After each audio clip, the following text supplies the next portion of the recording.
A deadly virus suddenly turns normal people into violent monsters. A young couple gets separated as the entire city falls into chaos. This is the story of The Sadness.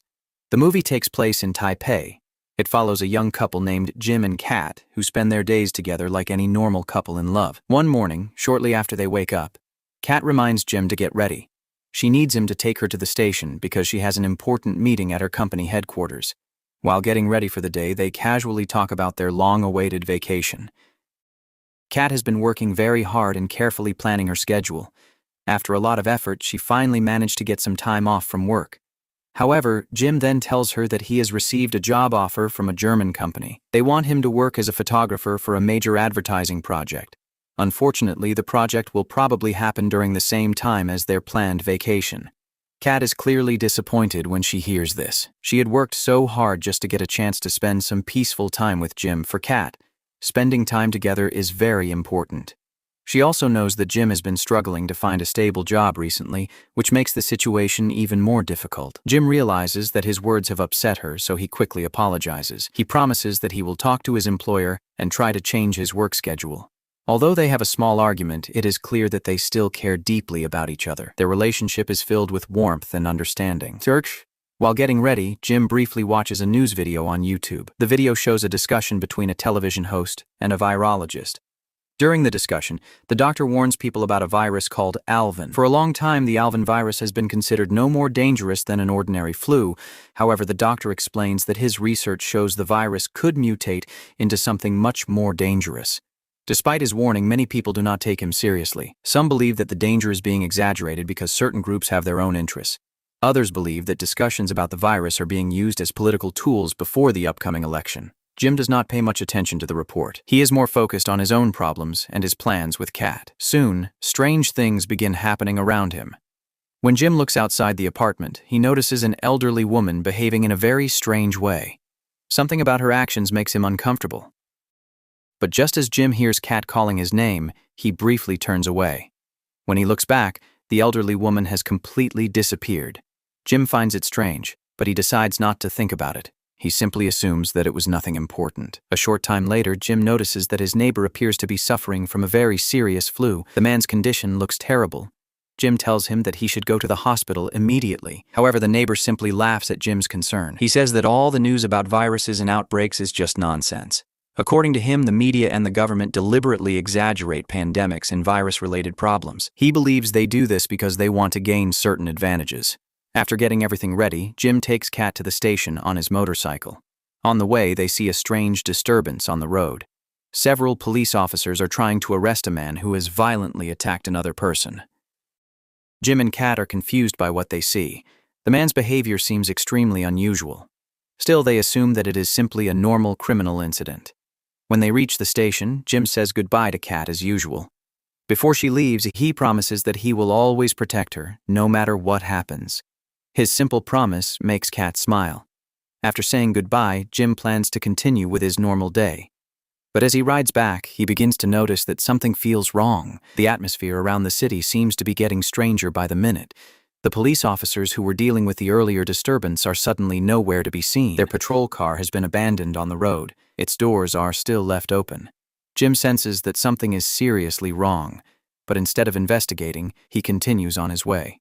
He stops at a convenience store to buy some snacks. While waiting for his order, Jim starts reading an article about property prices. Deep down, he dreams of buying a home and building a future with Kat. But Jim has no idea that the elderly woman he saw earlier has appeared again. This time, her behavior is much more terrifying. Within moments, the entire store turns into chaos. The old woman suddenly begins attacking the people around her. Jim is shocked and confused. He slowly tries to move away from her. Before the woman can reach him, a speeding car suddenly crashes into her. The impact sends the old woman flying. For a moment, Jim thinks the danger is over, but instead of feeling relieved, he becomes even more frightened. The driver of the car is also behaving in a terrifying way. It looks as if the driver has completely lost his mind. Things get even worse when several people who were attacked by the old woman suddenly become violent. They start chasing Jim for no obvious reason. Jim realizes that something is seriously wrong. He immediately runs back toward his apartment. When he gets home, Jim tries to calm himself down and understand what is happening. But the moment he turns on the television, every channel is showing emergency alerts. That is when Jim finally realizes that this is much more than a normal riot. Panicking, Jim quickly tries to call Kat to make sure she is safe. But while he is distracted by his phone, his neighbor suddenly appears from behind him. The man attacks Jim with a pair of hedge shears. The attack is so brutal that Jim loses 2 fingers. Jim manages to fight back and knock his neighbor to the ground. But even after being hit, the man keeps moving as if he cannot feel any pain. Jim realizes that he cannot stay there any longer. Despite the terrible pain in his hand, he decides to escape. By now, Jim finally understands what is happening. Almost everyone around his apartment complex has turned into violent monsters. They are attacking anyone they see. Jim grabs his motorcycle and prepares to leave. But several infected people suddenly notice him. They immediately start chasing him. Within seconds, more and more infected people join the chase. Jim has no choice but to speed away as quickly as he can. Meanwhile, Kat is still inside the train. She has no idea that the city outside has already fallen into chaos. Inside the train carriage, everything seems normal at first. An elderly man named Johnny keeps trying to start a conversation with Kat. Johnny repeatedly compliments Kat's beauty and tries to act friendly, but his behavior makes Kat uncomfortable. After he continues bothering her, Kat finally warns Johnny to stop. She tells him that she will report him to the police if he does not leave her alone. Johnny becomes disappointed by her response. He complains that women always treat him the same way. He insists that he is only trying to be nice. Kat does not want to continue talking to him, so she eventually changes seats with a woman named Molly. However, none of the passengers realize that the situation inside the train is about to become terrifying. Suddenly, a man wearing glasses violently attacks another passenger. Everyone inside the carriage immediately panics. Within moments, the situation gets completely out of control. Several other passengers suddenly become violent as well. They begin attacking anyone standing nearby. Kat can only sit frozen in fear as she watches the horrifying scene. Then Johnny, who had seemed completely normal earlier, suddenly becomes violent too. He brutally attacks Molly and seriously injures her. When the train finally stops, all the passengers rush outside. Everyone is desperately trying to escape.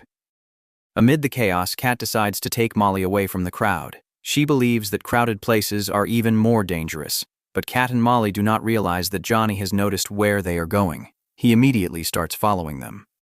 While trying to escape, Kat and Molly meet a man who attempts to stop Johnny. The man thinks Johnny is simply a criminal who is attacking 2 women. But he has no idea how dangerous Johnny has become. Without hesitation, Johnny violently attacks the man. Kat and Molly become even more terrified after seeing how savage the infected people have become. After finally getting away, Kat tries to ask another man for help near the station exit. But the man becomes frightened. He quickly shuts the door because he thinks Kat and Molly have also turned into monsters. Fortunately, Kat and Molly manage to slip through the closing door just in time. Molly becomes furious and immediately starts yelling at the man. A man named Kevin then explains why he was so scared. He says that he simply could not tell who was still normal and who had already become violent. Kevin then notices that Molly's injuries are getting worse. He suggests taking her to the nearest hospital so she can receive medical treatment as quickly as possible, but none of them realize that Johnny is still following them from a distance. He has also overheard exactly where they are going. Eventually, Kat, Molly, and Kevin arrive at the hospital. Molly receives treatment for her injuries. As the situation around them becomes more chaotic, Molly takes a moment to thank Kat. She thanks Kat for helping her ever since they escaped from the station. Molly tells Kat that she will never forget her kindness. However, Molly is still upset with Kevin. She remembers how he nearly abandoned them earlier because he was afraid. Meanwhile, the situation outside the hospital becomes even more chaotic. Jim is still struggling to survive. He slowly realizes that almost the entire city has fallen into chaos. Everywhere he looks, dead bodies are scattered across the streets. Violent people are also attacking others without mercy. Jim believes the city center has become far too dangerous, so he decides to head toward the hills. He hopes to find a safer place where he can hide for a while. On the way, Jim tries to treat the serious wound on his hand. He uses duct tape to stop the bleeding from getting worse. While searching for a way to protect himself, Jim discovers a sickle. He takes it with him as a weapon, but the short moment of peace does not last long. Jim suddenly hears strange noises coming from some nearby bushes. He goes to investigate. There, he discovers several young boys who have already become violent. They are cruelly attacking and playing with a man who is still alive. Jim cannot simply leave the helpless man behind. He immediately attacks the boys to save him. After a short fight, Jim manages to scare the boys away. But when he tries to help the injured man, he realizes something terrible. The man has also started becoming violent. He suddenly tries to attack Jim. Jim understands that the situation is becoming even more dangerous. He quickly gets back on his motorcycle and escapes before the group of boys can return. Meanwhile, panic is also spreading throughout the hospital. The survivors still have no idea what is happening. They cannot understand how ordinary people can suddenly turn into such violent monsters. Police officers and security guards try to protect the hospital. They attempt to stop the infected people from entering the building, but the situation remains completely out of control. Nobody knows how to stop the outbreak. In the middle of all the confusion, Kat suddenly realizes that she lost her phone during the chaos on the train. Because she no longer has a way to contact Jim, she borrows Kevin's phone. She immediately calls Jim to make sure he is still alive. Unfortunately, Jim does not answer right away. He is too busy trying to escape from the infected people. At the same time, all the televisions inside the hospital suddenly begin showing a live government announcement. During the emergency broadcast, the president finally admits that the country is facing a massive outbreak. He says that the cause of the outbreak is still unknown. The president explains that millions of people have already been affected. He also announces that several cities have been placed under isolation. The government hopes this will prevent the chaos from spreading even further. But then, something horrifying happens. One of the military officials standing beside the president suddenly becomes violent. He attacks the people around him during the live broadcast. The broadcast is immediately cut off. Everyone inside the hospital becomes even more frightened. They now realize that the real situation is much worse than the government had admitted. After the broadcast ends, the hospital quickly falls into chaos. People begin arguing with each other. Some even start turning against one another. Then Johnny suddenly appears with several other infected people. He continues searching for Kat. Anyone who gets in his way is violently attacked. Eventually, Johnny finds Molly. By this point, Molly is already extremely weak because of her injuries. Meanwhile, Kevin is completely terrified. He hides and desperately hopes that the infected people will not find him. Not long after that, Jim finally notices several missed calls on his phone. He immediately calls back. When he hears Kat's voice, Jim feels relieved. At least he now knows that Kat is still alive. Kat tells him that she is trapped inside the hospital. She explains that she cannot escape because the entire building has been overrun by violent infected people. Jim immediately promises that he will come and rescue her. He tells Kat that he will save her no matter what happens. But returning to the city center will not be easy. Almost the entire area has become a massive slaughterhouse. Jim will have to face all of it alone. Meanwhile, the situation inside the hospital continues to get worse.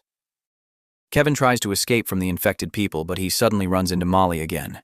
To his horror, Kevin realizes that Molly has now become infected too. Molly still seems to remember that Kevin nearly abandoned her earlier. She immediately starts chasing him. Several other infected people join her. Kevin desperately tries to escape. At the same time, Kat runs toward the upper floors of the hospital. She is looking for a safer place to hide. When she reaches a room, she locks the door. She uses a metal bar to block the entrance and prevent Johnny from getting inside, but Johnny has become far stronger than before. He easily bends the metal barrier. Then he forces his way into the room. Johnny makes sure that nobody else gets in his way. He appears completely obsessed with finding Kat. He wants to find her all by himself. While Johnny is distracted and searching the room, Kat quietly hides. She holds a fire extinguisher tightly, preparing herself in case Johnny finds her. The moment Johnny lowers his guard, Kat sprays the fire extinguisher directly into his face. She immediately takes advantage of the opportunity. Kat repeatedly strikes Johnny with the heavy extinguisher. After several attacks, she finally manages to kill him. Just after Johnny is dead, a man wearing a hazmat suit suddenly appears. He orders Kat to enter a sealed room. The situation outside is already far too dangerous, so Kat has no choice but to follow him. But once they enter the room, the man suddenly points a gun at Kat. He orders her to handcuff herself to a pipe. Kat is terrified. She refuses at first because she does not know who the man is or whether she can trust him. The man then explains that he is only trying to make sure Kat has not been infected. After that, Kat is sprayed with disinfectant. She is also forced to change her clothes because her previous clothes are covered with blood from infected people. A short time later, the man introduces himself as Alan Wong. He is a virologist who has been studying the Alvin virus for a long time. Alan explains that the Alvin virus was originally nothing more than a common flu, but the virus has now changed into something much more terrifying. Unlike normal zombies, people infected with the Alvin virus do not lose their consciousness. They still remember who they are. They can still think clearly. They also understand everything happening around them. However, the virus takes away their ability to control their anger, lust, violence, and other dark desires. As a result, the infected become terrifying monsters. They are willing to do anything to satisfy those urges. The worst part is that they still understand that what they are doing is wrong. Alan says that he has been warning people about the dangers of the Alvin virus for a very long time. Unfortunately, almost nobody listened to him. Many people believed that he was simply exaggerating the danger. According to Alan, the government also ignored the threat on purpose. They were afraid that extreme actions, such as mass quarantines, would make the political and economic situation even worse. Because the threat was ignored, the virus spread uncontrollably. Eventually, the outbreak became a disaster that nobody could stop. Alan notices something unusual about Kat. Even though she has been exposed to infected bodily fluids many times, she still has not shown any symptoms. This makes Alan suspect that Kat may have a natural immunity to the virus. But instead of performing a normal medical examination, Alan secretly injects the Alvin virus directly into Kat's body. He wants to test his theory. Alan explains that if Kat does not change after several minutes, her blood could be the key to creating a vaccine. That vaccine could potentially save millions of lives. Kat becomes furious when she realizes that Alan has turned her into a test subject without her permission. But she has no choice except to wait and see what happens. While they wait, Alan tells Kat about several abandoned babies who were left inside the hospital's maternity ward. He says that if the babies had simply been left there during the chaos, their chances of survival would have been very low. Desperate to find someone with natural antibodies, Alan decided to infect the babies with the Alvin virus as part of his research. Sadly, almost all of the babies died after being infected.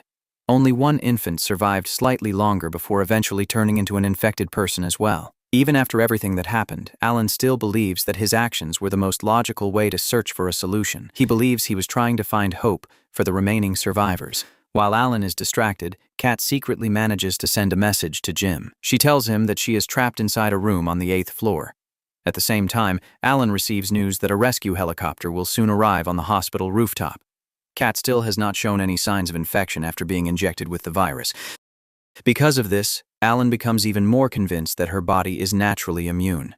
He takes Kat toward the rooftop. Alan believes that Kat's blood could become humanity's final hope for creating a vaccine. But before they can escape, everything suddenly goes wrong again. One of the infected people discovers their location.